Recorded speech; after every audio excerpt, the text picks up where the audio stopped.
In this video we're going to talk about lag in the downswing. What is it, how do we create it, and what does it help us produce?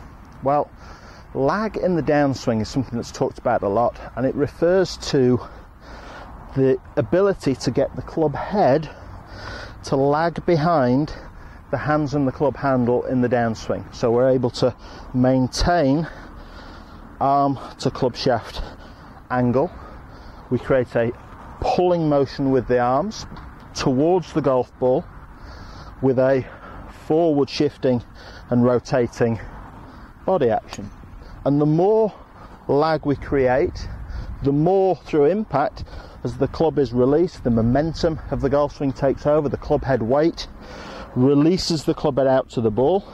The more lag we create, the more club speed we produce, first of all, and ultimately the easier it is to produce what's called compression with your iron shots. Now, one of the things that I think is most common at impact when we look at the swing face on for a lot of players is a position where the club head is in line with us, starting to overtake the handle as we attempt to get the club head to hit the ball. So we're attempting to swing this club face end of the swing, the club rather, down towards the ball.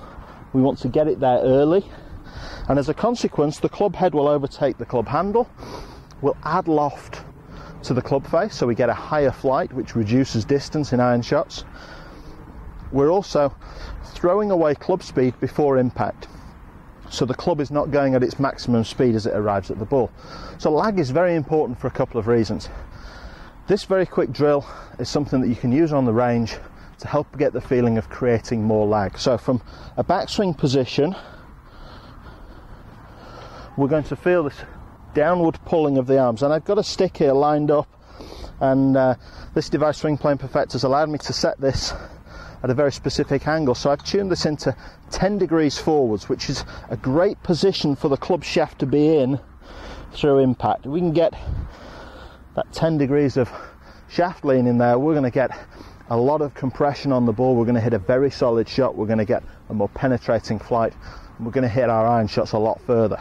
So it's set towards 10 degrees, and what I'm going to rehearse here is from a backswing, I'm going to rehearse bringing the club handle down and letting the club handle lead until it feels like the butt of the club has passed the line that's set at 10 degrees. So I'm going to just rehearse this a couple of times,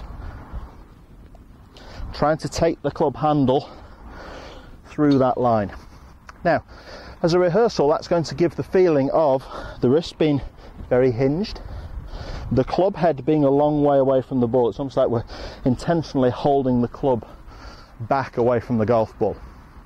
Now, when we swing for real, the speed and the momentum of the swing is not going to allow us to do it to that extent. But if you go ahead and hit a shot, then you would be attempting to bring the club handle through that line in just the same way.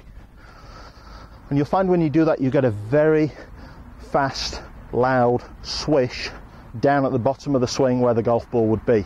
So it creates club speed, and it creates pressure or compression on the golf ball through forward shaft lean. Those two things combined are going to help you hit your irons an awful lot further.